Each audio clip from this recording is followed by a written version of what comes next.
possible the Packers have a problem at the receiver position. Allen Lazard, clear candidate to step up and replace Davante Adams, was stepped on at practice last week.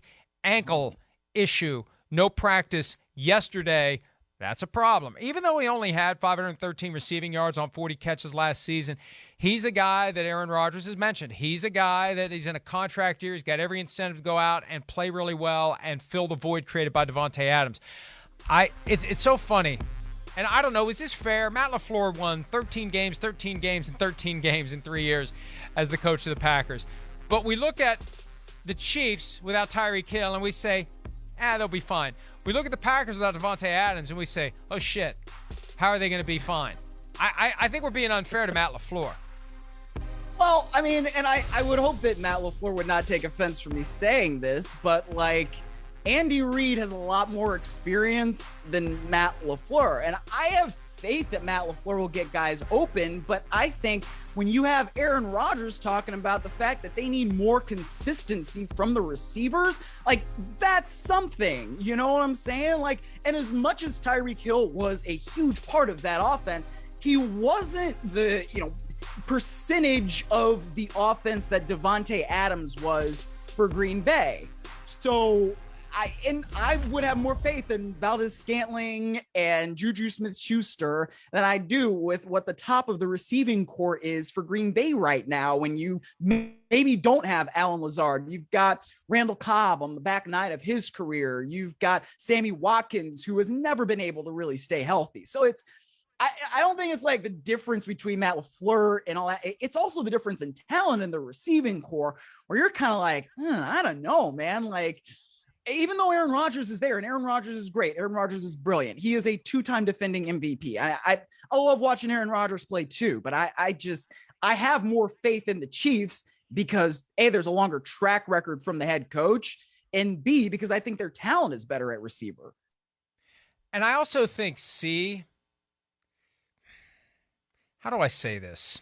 I feel like Patrick Mahomes has a better temperament when it comes to working with a group of receivers that doesn't have Tyreek Hill than Aaron Rodgers is going to have when working with a group of receivers that doesn't have Davante Adams. I just feel like Mahomes is going to be better suited to working through the rough spots than Aaron Rodgers. And look, at some level, this goes back to Aaron Rodgers maybe not being fully clued in what Davante Adams was up to, Adams deliberately choosing to go play for Derek Carr and not Aaron Rodgers. There was just a greater vibe of rejection of Aaron Rodgers than there was of rejection of Patrick Mahomes. If anything, Tyreek Hill knew he was never going to have the spotlight in Kansas City, so he went to Miami where he's got a better chance of being the guy who's in the spotlight. And at one point, his agent, Drew Rosenhaus, on the Tyreek Hill podcast made that point, and Hill tried to push back against it. But I have a feeling Drew has a pretty good read on his client.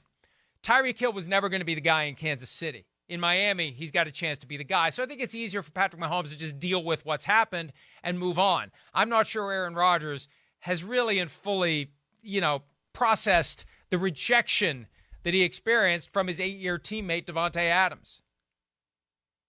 So I would argue that it's not just temperament, it's also what they've done with the receivers, right? In the offseason, Patrick Mahomes brought everybody to Texas, right? They were throwing every day. The first part of the offseason program, they didn't even really basically have it in Kansas City. They had it in Texas, and Patrick Mahomes was leading it. So he was already leading those guys. And Juju Smith-Schuster, Valdez-Scantling, they talked about it during training camp, how those sessions really helped. Aaron Rodgers was not there during the offseason program, except for mandatory minicamp. That is his right.